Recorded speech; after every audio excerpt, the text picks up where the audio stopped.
Hello, everybody, and welcome to today's webinar with Allegiance Group and Pursuant.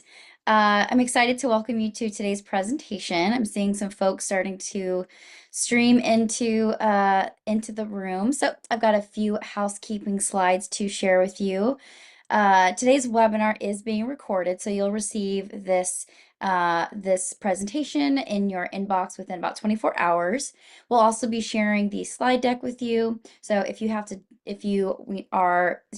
got another meeting that you've got to jump off for early, don't worry, you'll be able to get the entirety of this presentation for review tomorrow. And you can also forward that to any coworkers that you would like to send that to. You can actually go back to the last slide, Rick. I've got one more little note to share.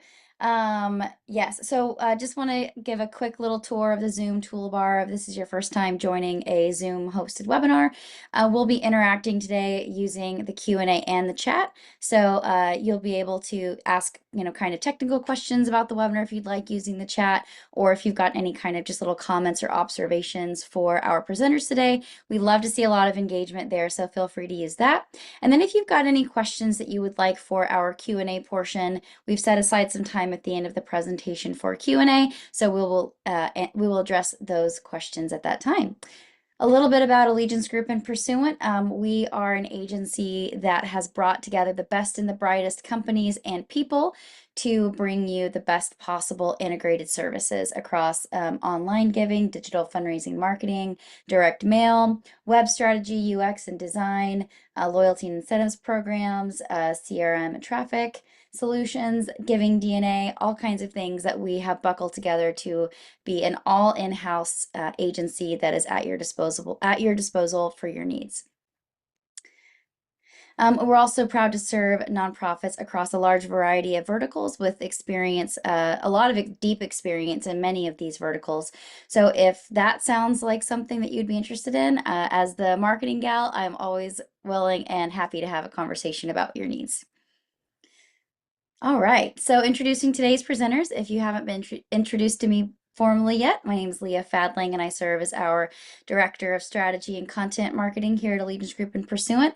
And I am thrilled to welcome our client, Stephanie Ferrier from Fulfill Food Bank. And Stephanie, I'm going to go off mute and go behind the scenes, and I would love for you to introduce yourself to our audience today.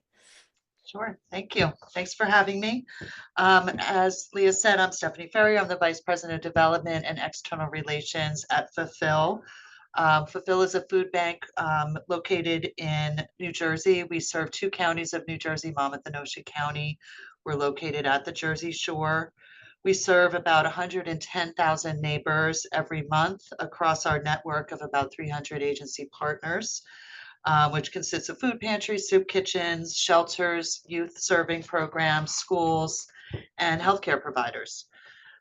This year, we're celebrating 40 years of serving our community. And just a little background, I think like many food banks across the country, we have been experiencing record levels of demand. Last year, we distributed 17.6 million pounds of food, which was a record year from us. We're hearing from our agency partners that their levels of service are more than double what their levels were during the peak of COVID. This year, we've already passed that 7.6 million pounds of food distributed back in May, and our fiscal year ends at the end of this month in June. So we're on track for another record year. So need is out there, demand is going up for our services. And just tell you a little bit about Monmouth and Ocean County if you're not from here. As I said, we're at the shore along the coastline. Many of the communities along the coastline are some of the wealthiest communities in the United States, but our 2 counties are very diverse. So we have deep pockets of poverty located within our communities. We also, as you head west in these 2 counties, they become very rural. So we have a really diverse population, both by income, by property values, by ethnicity, and as we're going to talk about, by political affiliation. So we have a pretty unique community where we can do quite a bit of testing, as we're going to talk about. That's it. Turn it over. Who's going to introduce himself? Yeah, hi guys, Ryan Carpenter. I lead AGP's GivingDNA and Donor Engagement Solutions teams. I'm really happy to be here today. This is an important mission for me. Of all the nonprofits I'm, able to work with, food banks is really most important to me, just personally. I've been a Feeding America monthly donor for many years now. I've worked with food banks in the Feeding America network and Feeding America for over a decade, and it's just really a story that resonates with me. So I'm happy to be here and share my little part with Stephanie and Rick's really great presentation today. Yes, and hello, everyone. My name is Rick Rodham. I'm a member of our Integrated Media Solutions team here at Allegiance Group and Pursuant, and I have the privilege of working with many great organizations across a variety of verticals, including in our food bank vertical. Like Ryan, hunger and security is an area of passion for me and also for our agency. My hope during this webinar is that regardless of what vertical you're in, whether you're a food banker or whether you are an environmental org or a faith-based org, we're going to talk about the perfect storm that food banks are facing, but really these are unprecedented challenges for every nonprofit org. I can pretty much guarantee that what you're going to see today will be informative, and I hope that it'll be helpful and useful as we all try to navigate these really treacherous seas that lie ahead. So with that in mind, let's dive in and let's talk about the storm that's in front of us. Particularly for food banks, this is a perfect storm that's going to come in waves. And the first wave has already landed. And these are the federal funding cuts to local food purchase assistance, to emergency food assistance programs, also known as TFAP. As I mentioned, this wave has landed. It impacts different organizations to a ranging degree based on how large they are for Fulfill. This year's impact is about 150,000 pounds of canceled food deliveries. For organizations like we work with the Phil Abundance Food Bank, they serve 9 counties across the Philadelphia metro area. The impact of these cuts is going to be about $2 million. That's a big chunk of their food budget, and it's not likely to come back until or unless Congress passes a new farm bill, which does not appear likely in this Congress. So we're going to talk a little bit about advocacy, but it's going to be a big focus going forward is really pushing our legislators to do what needs to be done to help people all across the country. The second wave of this perfect storm that food banks are facing is really the most impactful, and that's the proposed cuts to SNAP funding. They're going back and forth with the exact number between the Senate and the House now. The version that passed the House is roughly $300 billion in SNAP cuts. To put that in perspective, Feeding America is saying that will represent the loss of 9.5 billion meals. Currently, the Feeding America network across the entire country serves 6 billion meals. So the loss of SNAP funding is greater than the Feeding America network can make up. In addition to SNAP funding, we really need to think about Medicaid as part of these potential cuts. When you combine the Medicaid cuts to the SNAP cuts, you're talking about the possibility of $1 trillion. Another important note about the second wave, and particularly the SNAP cut benefits, there's talk about work requirements, but really what that means is paperwork requirements. That means recipients of SNAP are going to have extra hurdles with the paperwork they need to file. A lot of that paperwork is going to be needed to file in person at offices that will probably have staffing shortages. It will disproportionately impact people in rural areas. So if you live in a small town in Texas and you need to take care of your SNAP benefits, it's probably not going to be easy to do. Your nearest place to do it might be 50 miles away. And as you can imagine, that's going to impact the people who are able to receive SNAP benefits and rely on them. Another point about SNAP benefits is these aren't the same people. The people on SNAP are constantly moving off of SNAP, right? They're going through chapters in their life where there may be a job loss or medical expenses where they need a little help to get by now. So when we think about the people that SNAP really helps, it's not the same population. It could be your neighbor. It could be a family member. The third wave of this perfect storm that food banks are facing is kind of the downstream impact. We mentioned Medicaid, and as people in the Feeding America network know, health and hunger go hand in hand.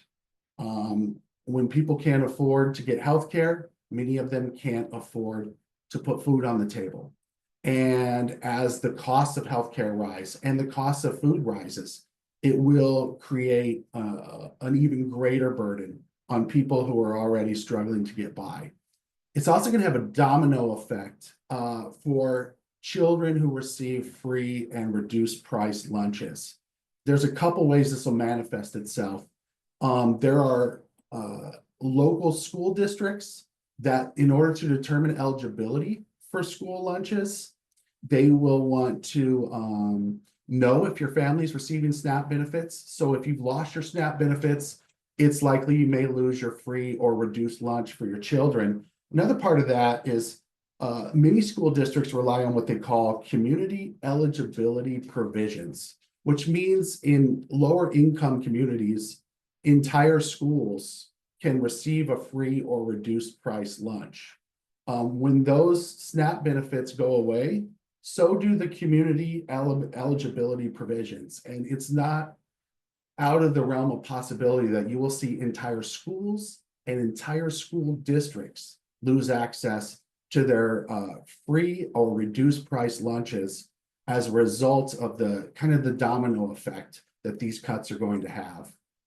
And then finally, there's the fourth wave, which is we're already seeing sort of the beginning impact of supply chain issues due to tariffs, which will immediately impact the steel tariffs will impact the price of canned food, which for many folks is the non-perishable, shelf-stable food items they rely on. They're cheaper typically to buy than fresh foods. And this is going to have an impact on people in our communities, in addition to the possible economic headwinds, the predictions of a recession, and regional areas that will be disproportionately impacted by layoffs affecting the federal workforce. I live in the Washington, D.C. area where this is a particular concern. So we've got our work cut out for us, and the challenge is great. Here is how we think that food banks and really all orgs can weather the storm. And I'm going to reference a movie with George Clooney and Mark Wahlberg that some of you might remember. The year 2000 it came out. It was called The Perfect Storm. George Clooney was Captain Billy. He was a sea captain, and Bobby was one of his deckhands. And the day started like any other day. They're out at sea fishing for the fish that they're always trying to catch. Just like we as nonprofits are out there trying to find these donors. There was a weather warning about this impending storm that George Clooney ignored. He said, you know what, this storm is going to pass. We'll get through it. We need to hit our quota. Unfortunately, this film, which is based on a true story, in this film, George Clooney's his crew was lost at sea. And I think this is an important metaphor for a lot of the uncertainty that our orgs are facing. Don't ignore the warning. We know this need is dire. We know the storm is coming. If you ignore the warning, then you are going to be behind. And what happened to George Clooney's character in this movie was he called the Coast Guard too late. He waited to sound the alarm, and by the time he called the Coast Guard, it was too late for the Coast Guard to come to their rescue. So we need to pay attention to the warnings. sound the alarm, ramp up the urgency, and use the tools at our disposal to help navigate this perfect storm. And hopefully we can give you some of these tools right now. I'm going to pass the ball back to Stephanie, who's going to talk about how Fulfill sounded the alarm and ramped up the urgency on the Jersey Shore. Thanks, Rick. So yeah, I'll talk a little bit about sort of the timeline of what happened here at Fulfill. So we had been talking both with Rick and our Allegiance group team about what we saw coming for quite a while, like from the beginnings, when the election was still going on. We knew what the policies that they were proposing, that they were going to impact us. We were starting to talk about strategies. We were talking about it in our budgeting process as we were getting ready to start that in January. And in February, we started to feel the impact of those changes. That's when those cuts that Rick was sharing earlier started to come down. We started seeing canceled orders through TFAP. We got news that the LFPA program was being terminated. For us, we're lucky that we had funding left in this year that will get us through this current growing season with that program, which just allows us to buy produce directly from New Jersey farmers. But as Rick mentioned, we lost about 150,000 pounds of scheduled food deliveries all told so far, which amounts to about $250,000 in impact for us, because the only way to replace that much food is for us to go out and purchase. So we started talking about it. We were starting to come up with strategies. We were starting to talk with Rick about some segmentation that we could potentially do in our communications. And then in March, our hand was forced. We got a call from a reporter from our local newspaper, Asbury Park Press. They asked for an interview about these cuts with our CEO, which she did. And this is a clip from the article, which actually made the front page of the paper. So we were suddenly getting quite a bit of media attention, and we felt we needed to act immediately to capitalize on that great coverage that we got. But what was interesting is we watched closely the comments to this article, both on the newspaper's page and their social pages when they shared it, as well as our own when we shared the article. And the headline of the actual print version was different than what's seen here. Or no, it was this one. They used the word Trump. They eventually changed it and took the word Trump out. But it was interesting to watch the comments, and we saw that almost immediately, especially on the newspaper's page, we started seeing arguments amongst the commenters, nothing directed at us, but arguments about whether or not the federal government really did these cuts, whether food banks even get food from the federal government, just bickering back and forth amongst the commenters, which really just, put the spotlight on how we need to be really careful about the language that we're using as we're talking with our donors. So as I said, this sort of thrust us into action. We planned and have started implementing a series of email appeals to help us fill that funding gap in our current fiscal year.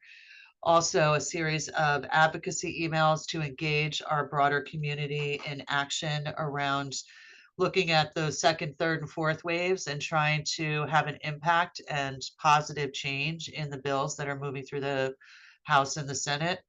And we worked with Rick and Ryan to put together an urgent response digital campaign. That's what we're going to move into and talk about. So that sort of sets the stage for where we were.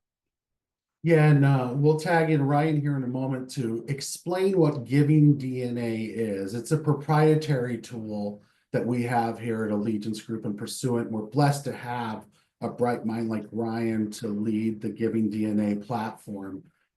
For those of you who are not AGP clients, there will be takeaways on how to segment your audience outside of GivingDNA. But we'll specifically talk about how we leverage GivingDNA to segment donors based on their political party affiliation, because as Stephanie mentioned, hunger is a bipartisan concern. Everyone agrees that hunger shouldn't happen in America. But when you talk about who's to blame, then it becomes politically divisive.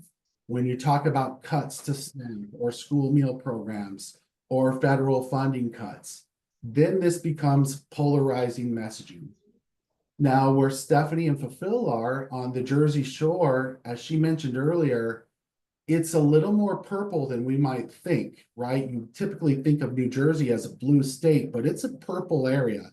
And you can see how we used GivingDNA to segment donors by their political affiliation. And Ryan's going to tell us how they did that. But one thing to keep an eye on in this slide is the split between Fulfill's donors. You know, they have a good portion of registered Democrats or self-identified Democrats. They have a good portion of independent or unaffiliated voters, and they have a decent chunk of self-identified Republicans.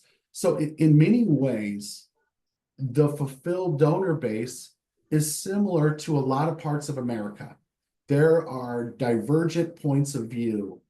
And our theory was, if we talk to the conservatives and the independents about what's right, we can talk to the Democrats about who's right.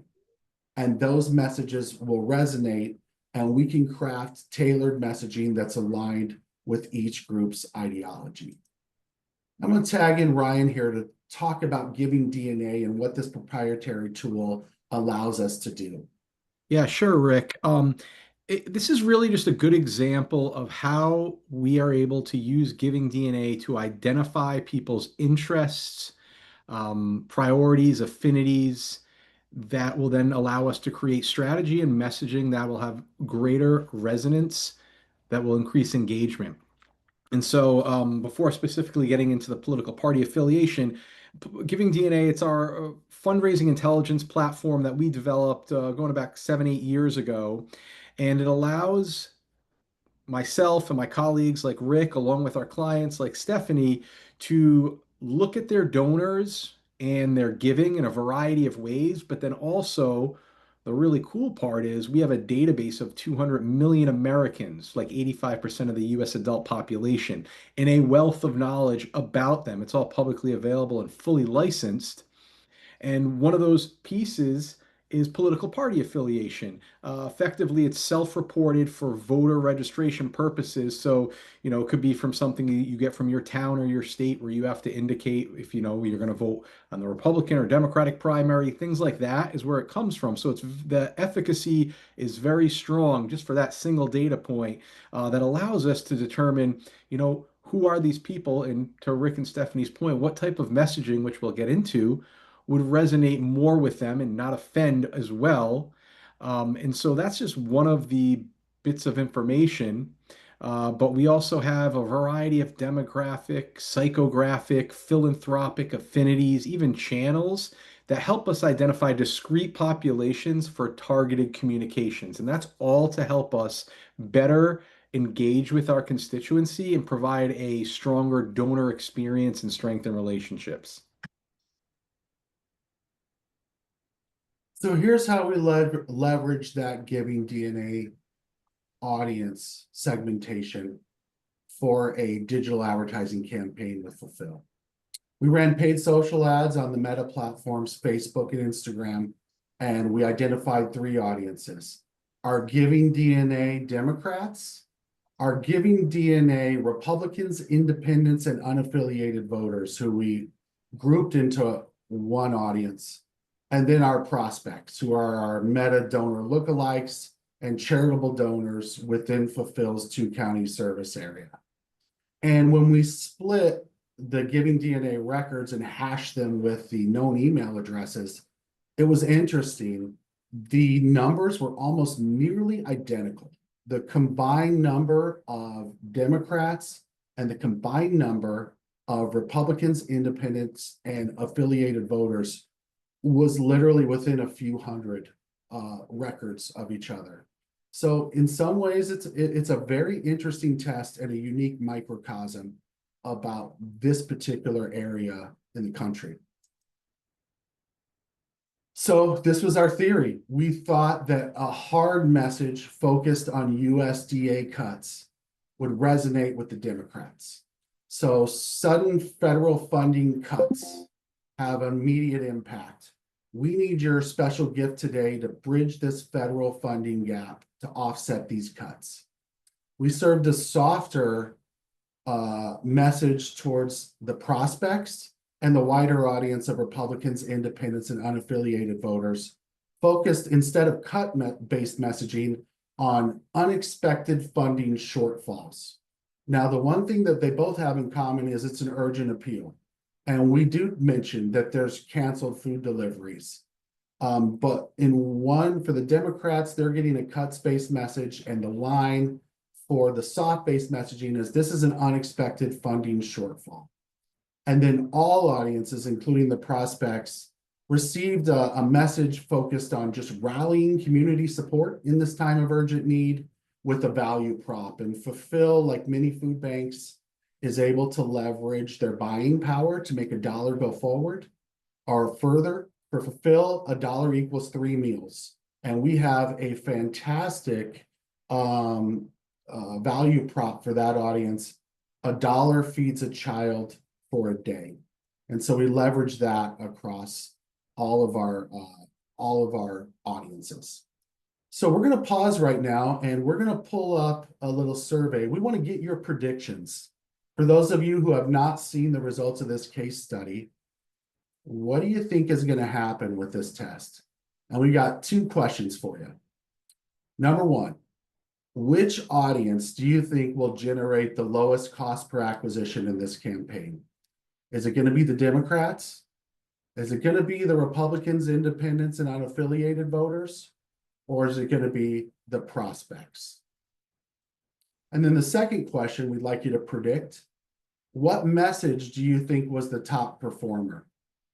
Is it the hard federal funding cuts, the softer unexpected funding shortfall, or the value prop message with an urgent appeal rallying community support? And we'll give you a moment to submit your answers, and we'll see what you guys think is going to happen.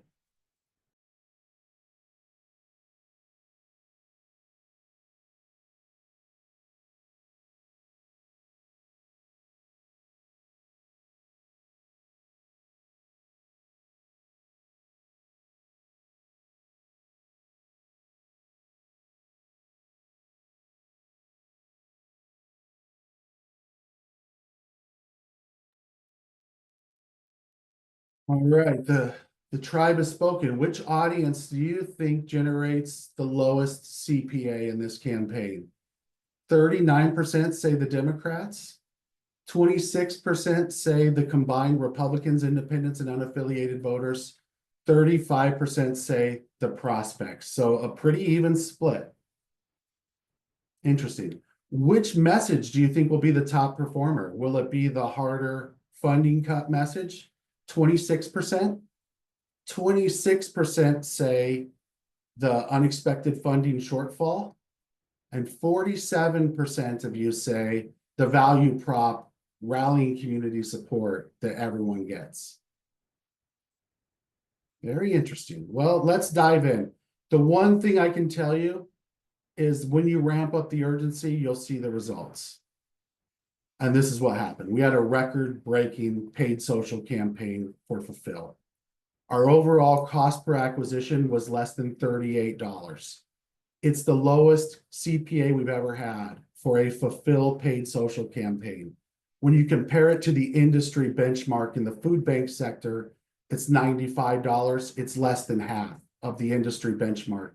When you compare it to what Fulfill has done in the past, December, of course, our biggest fundraising month, our overall CPA for paid social ads is a little over $76. So less than half, right, of what we did in December with this urgent appeal campaign. We're bringing in donors more efficiently. Prospects. If you picked prospects, congratulations, you had the correct answer. Prospects delivered the lowest cost per acquisition.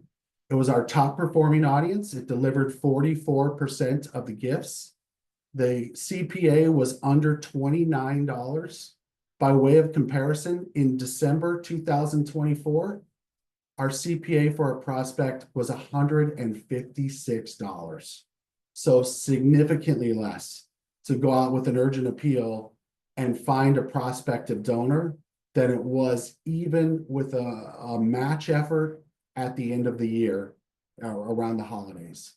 Now, among our previous donors, the ones we segmented, the CPA was similar to what we see in December, our strongest fundraising time of the year. In December, our cost per acquisition for a paid social ad, $51.50. In this urgent appeal campaign, $45.03. So key takeaway here, urgent appeals work for prospects. Let's take a look at the insights. Prospects we know, 44% of the gifts. GivingDNA Republicans, Independents, and unaffiliated voters, 30% of the gifts. GivingDNA Democrats, 26% of the gifts. Our cost per acquisition, we mentioned for prospects, very low. For GivingDNA Republicans, Independents, and unaffiliated voters, also low, $42 cost per acquisition. For our GivingDNA Democrats, our cost per acquisition was $49, which is about right where it was during end of year. Here's where it gets very interesting. The GivingDNA Republicans, Independents, and unaffiliated voters gave more.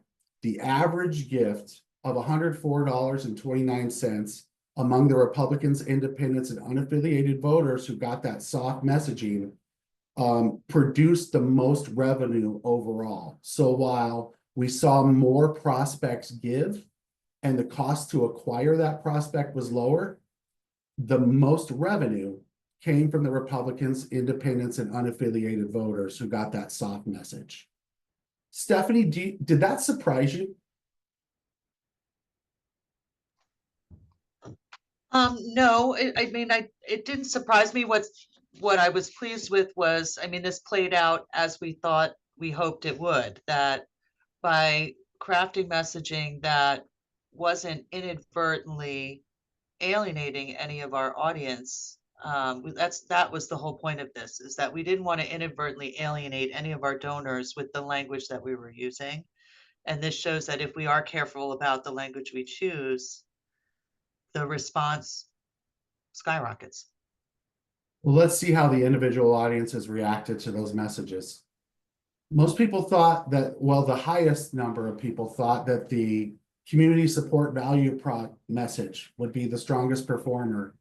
But here we go with the Democrats, that hard cut messaging really resonates. 88% of the gifts come around the federal funding message compared to 12% of the gifts around the value prop and the rallying community support. The funding shortfall message, a little bit softer among the GivingDNA Republicans, Independents, and unaffiliated voters. The skew is not quite as wide, but still significant. 75% towards that funding shortfall compared to 25% with the community support value prop. And among prospects, this was kind of surprising to me because I was like the panel that voted. I thought that the community support value prop message would really resonate more with prospects. And it's not that it didn't resonate. We saw the CPA was excellent, right? But that funding shortfall message, that urgent appeal resonated with prospects as well. So if you guys predicted that the harder messaging would be the strongest messaging among the Democrats, congratulations, you got that one right. And if you thought that the funding shortfall message would outperform the community support value prop, you also got it right. So A+ for you. Let's talk about what's next. So we mentioned this storm comes in waves. And there's a lot of great questions in the chat. We're going to get to this question here in a little bit. As we mentioned, this is the first wave of many, and we specifically addressed the USDA cuts.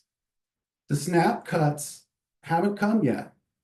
So we are holding off on SNAP messaging for many of our clients until this is expected to be delivered as law and passed by the House and the Senate, which is likely to be in July. That's the That's the deadline they've been given in order to raise the debt ceiling. To create space for these urgent appeals, we moved up the summer hunger campaigns that we traditionally launch for food banks, which in the past have been kind of a June and July campaign. We moved them up from mid-May through June. And for several of our food banks, we're designating July as the month to roll out these urgent appeals. They will be both prospect-based, asking for a one-time gift, and also asking our current donors to become sustainers with the urgent appeal messaging. We'll target recent one-time donors 0 to 12 months under $250. And then we're actively planning to include wave 2 and wave 3 appeals about SNAP, Medicaid, the downstream impacts of whatever the federal funding cut lands, whether it's $1 trillion between SNAP and Medicaid combined or less, and then the residual effects on school lunch programs, WIC programs, etc. And Stephanie, I want to talk to you briefly about sort of where your head's at about what's next for Fulfill when it comes to tackling this ongoing messaging. Sure. So since we did the marketing strategy, we have moved over and we are starting to move this segmentation into our e-appeals. So as I mentioned earlier, we've done a series of emergency appeals in response to the USDA cuts. And our first one, we used it to target lapsed donors of ours from COVID to try to bring them back. Then the second one was really to our entire audience. Now, then we started sprinkling in advocacy and action emails. So we're asking our support base to get involved in advocating to reduce these SNAP cuts of the phase 2 and 3. Our final email of our fiscal year, we're going to be segmenting it on these political affiliation tools. So now we're going to try it in an email setting. And as I said, really all of this is testing because we feel that when wave 2 and 3 come, we're really going to need to be out we're going to have to ramp up our fundraising targets to really make up for the demand that's coming down the pike. And so we want to make sure that we're fine tuning how we're talking, like in testing, how our donors are responding so that we perform better when we need to.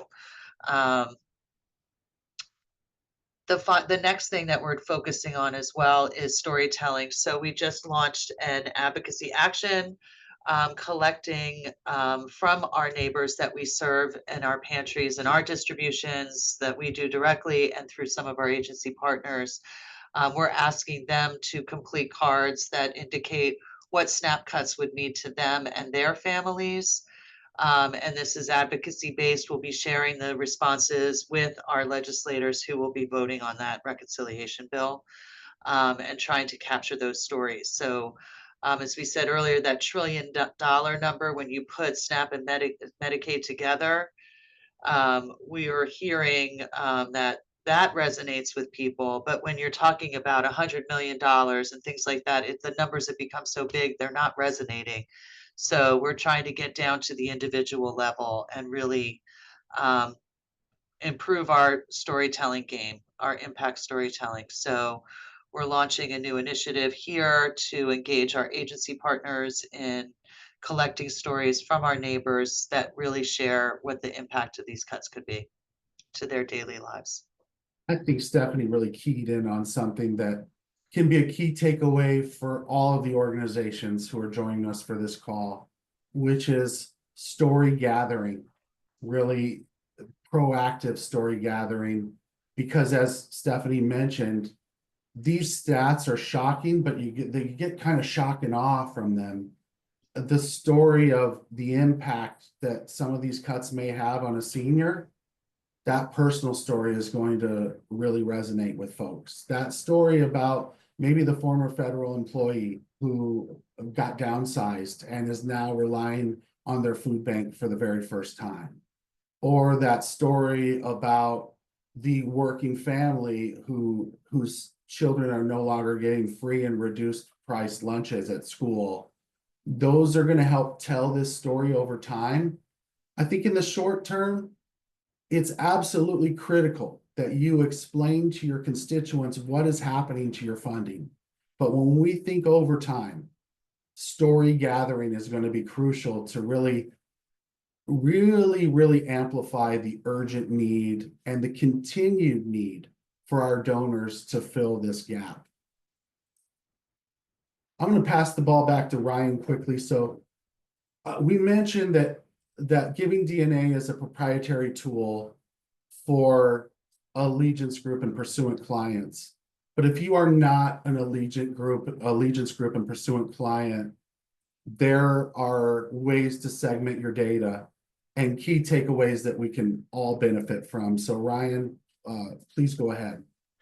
Yeah, no, glad to. So I just want to talk a little bit about some key segments that you can identify for messaging to create, testing, but also just greater engagement. And you can do it using your own data, but there's also external data, which, a number of people that are on this webinar probably have access to. And it actually tees up a question I saw from Holly earlier that I can probably just address now. And she asked if any donors were on the receiving end of this targeting expressed privacy concerns. Um, the answer is no, because if you think about it, as consumers, let alone donors, as consumers, we are being served up things, whether it's from Amazon, Netflix, you're getting text messages from a variety of companies or political ads because they know a lot about you and they're targeting you based on what they think is you're going to be interested in, right? So when Amazon on your phone, you get, hey, you might like this. It's because it's tracking your purchasing behavior, or when you're online and you see something following you, an ad for a pair of sneakers you liked, it's because you were on Nike.com earlier in the week, right? So all of this publicly available third-party data, it's being used by corporations very effectively, and nonprofits, we're beginning to do it more so. And we haven't heard anything because we're not reaching out to our donors saying, hey, I know you're a Democrat because I have access to your voter registration form. It's recognizing that data point and then having a message that you believe will resonate with that individual based on that single data point. So we're not explicitly saying, hey, we know all this about you, so because of that, here's the message. And I hope that answers your question. It's also something that we're all, as people, conditioned to now, whether we recognize it or not. Our data is out there and it's being used to serve up information companies and nonprofits think we may care about. Now, as it relates to just segmentation in general, certainly demographics and philanthropic affinities are useful. We've been doing it for many years. Others that are on this webinar, I'm sure you have access to some other data points. And if you know somebody gives to this type of cause, you may talk about a specific program you have. If you have access to that, I would encourage you to use it and not just let it sit in your CRM, because it does help. You want to serve up a message that you think is going to resonate with people, that's going to create engagement. Greater engagement creates greater giving and more frequent giving. Secondarily, and this is one you can do just by looking at your own giving data, is identifying upgrade candidates. These are donors on your file that are more likely than others to upgrade. And I know for years we've all been doing A/B testing, and we pick 50% and give them upgrade gift ask array, and we cross our fingers and hey, maybe it worked, maybe it didn't. But if you take the approach of looking at your donors that are over the last 2 to 3 years have successively upgraded their giving organically, I would encourage you to nurture that behavior and send those people an upgrade gift ask array. You can go on our website at Allegiance Group and you'll see we have a couple of case studies that shows this works. It's simply people telling you based on their giving to your organization that they care about you more, they want to support you at a greater level. And so rather than take a guess with an A/B test, you can identify the right people and serve up an upgrade gift ask array. It's going to perform very well. Also, warm leads on your file. For those out there that have, been getting lists from list brokers, we're seeing the effectiveness of that lessen year over year, at least for the past 5 years. And so I would challenge you to look at the warm leads already in your database. And so looking at your deeply lapsed and your non-donors, they already know you. How those non-donors came on, I would, suggest that you look at that, whether they're volunteers or they attended an event. But just that alone, you're going to see a greater response than, in all likelihood, what you're paying for an acquisition list. And even better yet, if you do have that third-party data that can tell you which of your non-donors are actively philanthropic and which of your deeply lapsed donors are continuing to give to causes similar to yours, those are the people to target and have them reactivate or activate for the first time.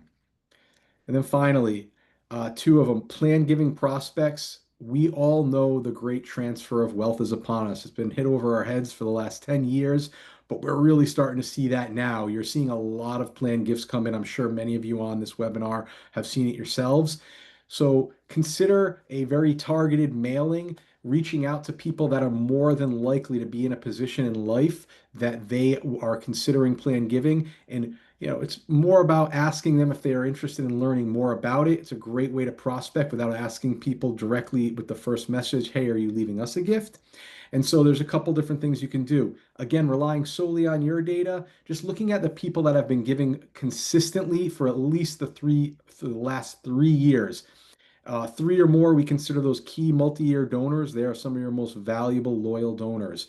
And if you have other data at your disposal, looking at their age, anybody over 44, doesn't have to be 65 plus, because people in that 44 and above demo are beginning to think about that. In fact, your first will is often created at 43 or 44. I'm not sure what the exact age.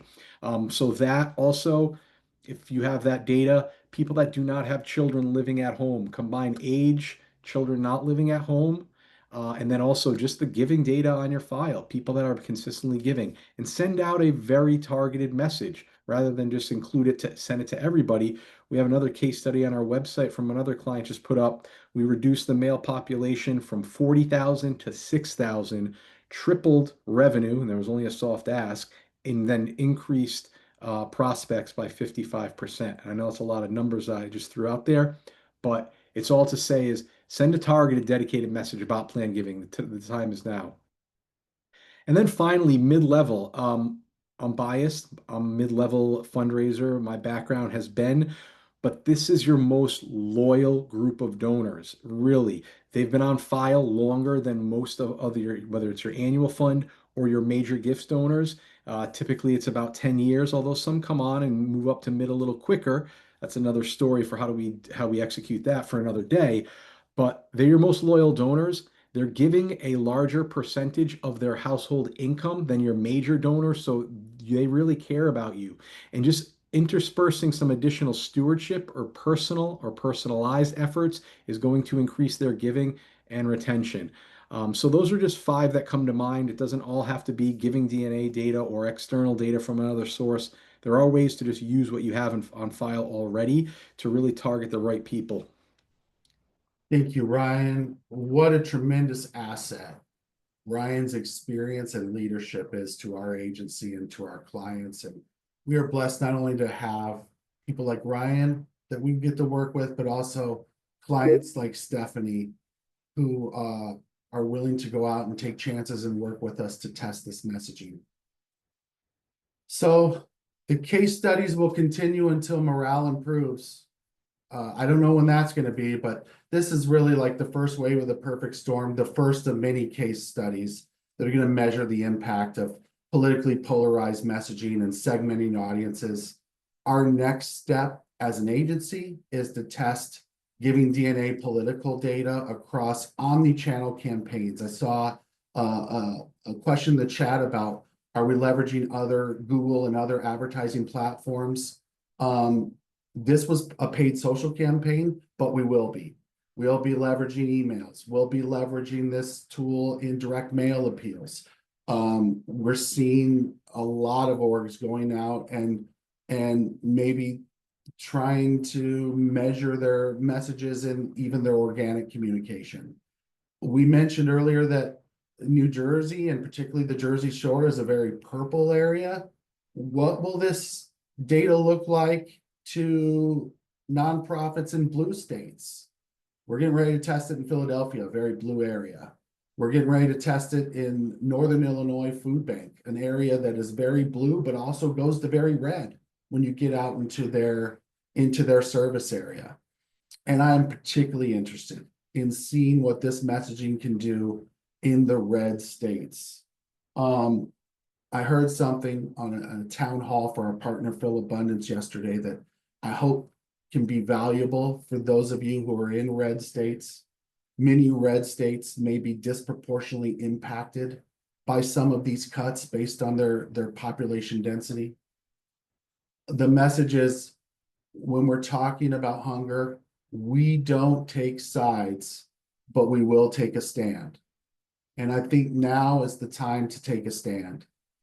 And I can't offer many predictions other than the results will probably surprise you. The one thing we can expect is that donors are always going to do things that we don't expect. And so we will continue to add and learn as more and more clients leverage these tools to navigate their own personal storms. So with that in mind, I want to thank you for your engagement and your attention. We are going to leave a few minutes to answer some questions in the chat. But first, I'm going to pass it over to Leah so she can tell you about some of the things we're doing here at Allegiance Group and Pursuant. Yeah, thanks, Rick, and thanks everybody for engaging. I've seen a lot of great comments that Stephanie's already answered in the chat, so I'm super excited to continue to resource you there. So one thing I'd love to highlight is a recent resource on mid-level giving. Your mid-level donors are where a lot of great potential for upgraded giving exists. So we just put together a resource for you that you can access at that QR code that highlights how you can make the most of those donors. And then we've got one other resource.